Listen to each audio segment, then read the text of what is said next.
আসসালামু আলাইকুম রহমতুল্লাহ। ভাইজান, এখন কি ফ্যামিলি ভিসার আবেদন হচ্ছে? আর বর্তমানে যারা উপস্থিত আছেন ফ্যামিলি ভিসার, তাদের ফ্যামিলি ভিসা কি এক্সটেন্ড করা যাচ্ছে? ওয়ালাইকুম আসসালাম ভাই।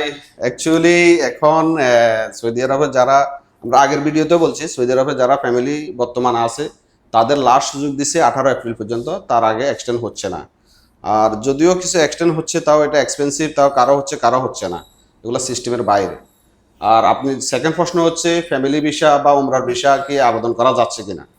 আমি আপনাকে বলবো যে কি এখন কোনো ভিজিটর বা ফ্যামিলি ভিজিটর বা উমরা ভিজিটর কোনো বিষয় এখন হচ্ছে না, কারণ হজের কারণে সিস্টেম থেকে সকল ভিজিট ভিসা বন্ধ করে রাখছে।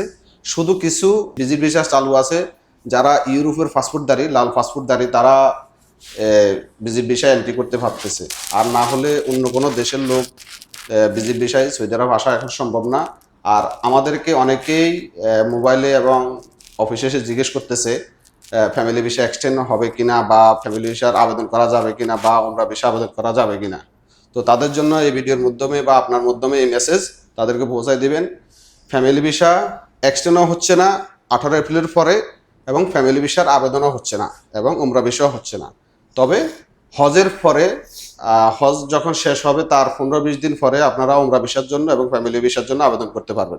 এই বিষয়ে জানতে হলে, বিস্তারিত জানতে হলে আমাদের অফিস ভিজিট করুন, এবং অফিসে আসলে আমরা আপনাদেরকে বিস্তারিত বুঝিয়ে বলবো। ধন্যবাদ সবাইকে। আসসালামু আলাইকুম।